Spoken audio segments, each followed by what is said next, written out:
Welcome back, Geico Outkick Studios. Hope all of you are having a fantastic Monday, wherever you may be across this great country or this great land. You know what I did, and this is probably a proud dad moment. We watched NFL football all day at Buffalo Wild Wings, and that was because I had two birthday parties this weekend. My youngest son turned 6, and he wanted to have a Minecraft birthday party, so he had a Minecraft birthday. A lot of kids came. They played in a gym. Everybody had a great time. And then on Saturday, my 9-year-old, who just turned 10, had a bunch of kids come sleep over. They stayed up late and watched, was it Invincible? The story about the guy who becomes a Philadelphia Eagle player, basically tries out. It's like Rudy of the NFL. And they thought that was amazing. We played flag football.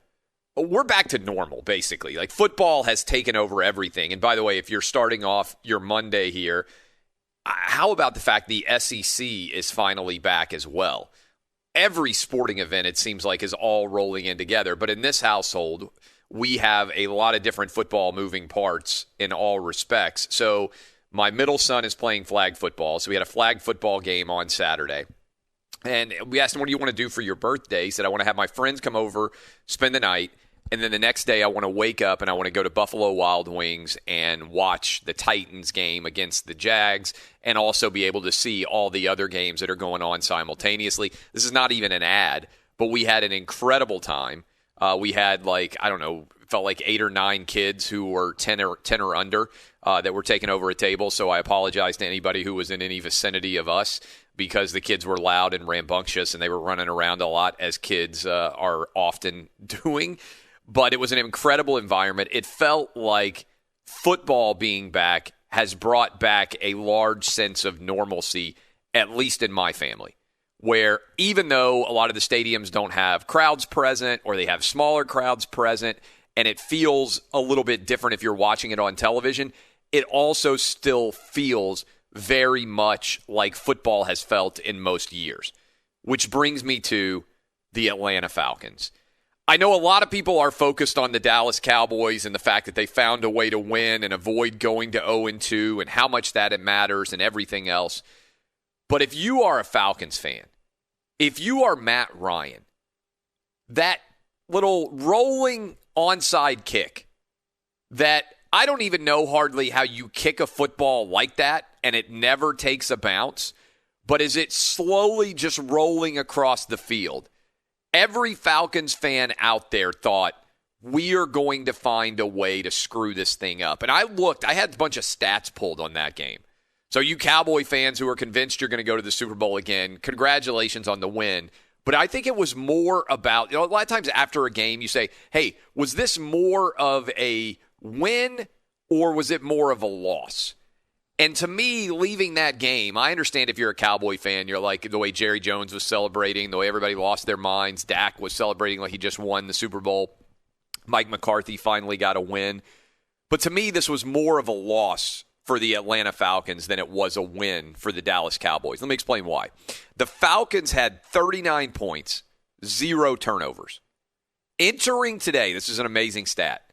Entering today, teams were 440-0 when scoring 39 points with 0 turnovers since 1933 when team turnovers were first tracked, according to the Elias Sports Bureau.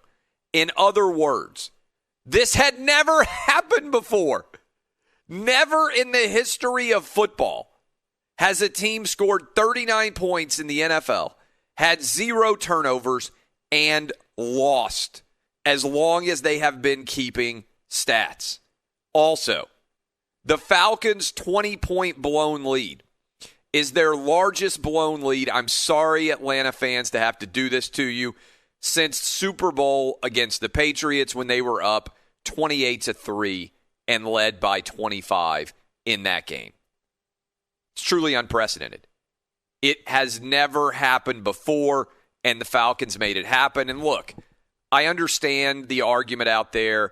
I believe the stat is, Dub, you can check and make sure I'm correct on this, something like 18% of teams that start off 0-2 actually make the playoffs, whereas 61% of teams that start off 2-0 actually make the playoffs. Now, remember, and a lot of people have already forgotten this, we've got one more playoff team in the NFC and in the AFC this year, so the odds are probably a little bit better if your team is 0-2, and the odds are probably even better if your team is 2-0, that your team will find a way to make the playoff, because now we have 7 playoff teams in each division, conference 14 total, as opposed to the 12 that we used to have. But if I'm sitting back and I'm an Atlanta Falcons fan, remember when we had the Super Bowl down in Atlanta, and I don't even remember who played in that Atlanta Super Bowl. It's everything kind of runs together now. You start to get old, everything runs together. But what I remember the most about that Atlanta Super Bowl is when I got into, was that the Patriots against the Rams? Might have been the Patriots against the Rams. I think it was. You can look that one up too, Dub, figure out if I can get anything right to start off the show today. But when I was in Atlanta, I got in an Uber to take it out to a television studio to do the television show. And as I was doing that, there were a couple of people, I was having a conversation with the Uber driver, just me and the two of us in the car. And he was talking about the Super Bowl being in Atlanta. And I was like, are you excited about it? He said, not really. And I said, why not? And he said, because he had retired as being a sports fan because the Falcons giving up the 28-3 lead had just broken his spirit as a sports fan. And he said, why would I allow myself, and he's probably like a 65-year-old guy, why would I allow myself to ever feel that bad after a game again when I am a grown man as old as I am? And so we had a big conversation on the show, you may remember it if you've been listening for several years, about how fascinated I was at the concept of just retiring as a fan. You put in a lot of good years, you went to a lot of games, you cared a lot, but at some point you just retire, just like you retire from your job. It's like, I'm going to embrace my golden years. I don't need to be worried about whether the Atlanta Falcons are going to recover an onside kick as it rolls slowly 10 yards, and then everybody just watches it, and the Cowboys grab it and bang through a field goal to win by 1, something to lose despite having 39 points and no turnovers that has literally never happened before in the history of the NFL. I don't need to see that if I'm a Falcons fan. And I thought about that guy who retired, and I said, you know what? Looks like a genius right now. Because there are a lot of Falcons fans listening to us right now, trudging into work, 0-2. They're done with Dan Quinn. Matt Ryan might be one of them. Like, what ever happened in my career? I don't think Matt Ryan's ever going to get back to the Super Bowl. That's going to stink because I think he's had, if you look at his numbers, a Hall of Fame caliber career. And he's going to be one of the great what-ifs in all of sports history. Because the way that we think about Matt Ryan, if he wins that Super Bowl with the Atlanta Falcons, is totally different than the way that we think about him right now. Where a lot of you, when I just said, hey, he's a Hall of Fame quarterback, a lot of you were like, I don't know about that. Yes, he is. He's a Hall of Fame quarterback, but I'm not sure that he's ever going to get back to the big stage. Same thing may be true of Julio Jones. If the Falcons don't choke in that game, that catch that he made on the sideline is one of the most famous catches of all time. One of the most iconic, one of the most clutch, one of the most riveting and unforgettable plays we've ever seen. Instead, the Falcons blow that 28-3 lead. And since that point, much like Cam Newton, although the Panthers were never really in control of that Super Bowl, it's like everything has unraveled for Matt Ryan.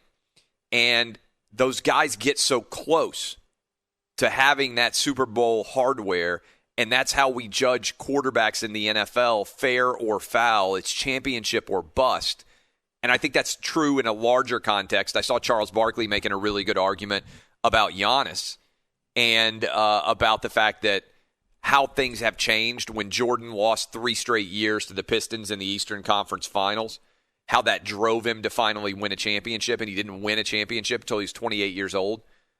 And he said, I think Giannis is 25 or 26 years old right now, and everybody's talking about whether he's going to leave the Bucks because they haven't quite been able to get over the hump and win a championship.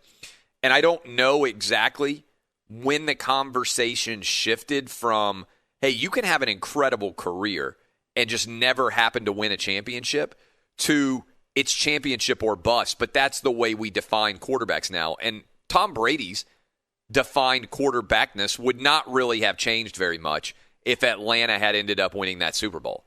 Brady would be 5-4 in Super Bowls instead of 6-3. I don't think his overall aura as a quarterback is very much different at all, but it would be totally different for Matt Ryan. And so the Cowboys steal one against the Falcons, and to me, that's the number one story outside of Sunday Night Football, which we opened with, and outside of the injuries, which we opened with, coming out of most of Week 2 in the NFL.